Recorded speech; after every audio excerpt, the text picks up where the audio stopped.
Magandang araw ulit mga sir. Ngayon, gagawa ulit ako ng video kung paano nyo ba malalaman kung ano yung accessories wire ng inyong mga motor. Ngayon, ang motivational tips natin ngayon is huwag kang sumuko at isipin mo lang kung bakit ka nagsimula sa bagay na ginagawa mo. Katulad ko, dati 0 subscriber lang ako. Ngayon, medyo tumaas na siya at balang araw tataas rin siya.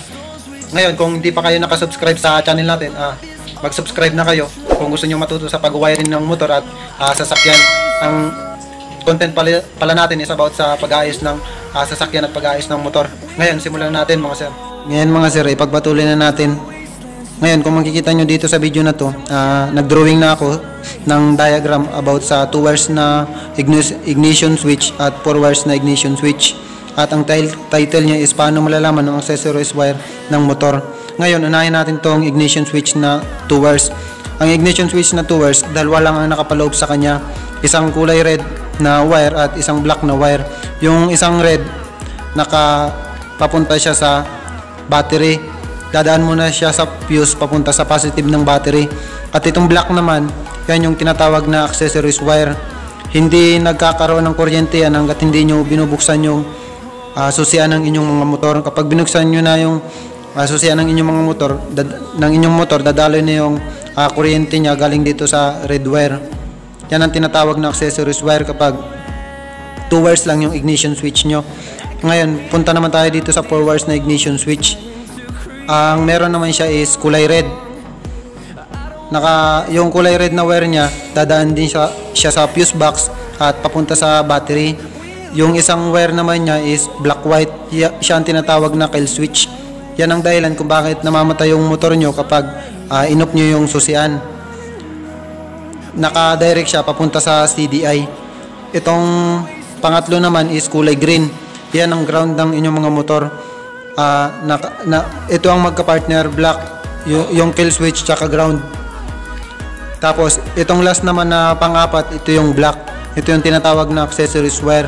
Diyan naman nakakabit yung lahat ng accessories wire ng motor nyo tulad ng signal light, headlight, tsaka iba pang mga accessories wire. At kung hindi nyo pa alam kung ano ang mga kulay ng bawat brand ng motor, na kung ano ang kulay ng accessories wire nila, ang kulay ng accessories wire ng Honda is kulay black. Ang kulay ng Suzuki, ang kulay ng accessories wire niya is black white. Ang Yamaha naman is brown. Ang Kawasaki is ang kulay ng accessories wire niya is black or yellow. Ganun lang kadali sa pag-identify kung ano yung accessories wire ng inyong mga motor. Tsaka kung marunong kayo gumamit ng test light, pwede nyo siyang i-test light. Tusukan nyo lang siya konti dito sa may wire niya.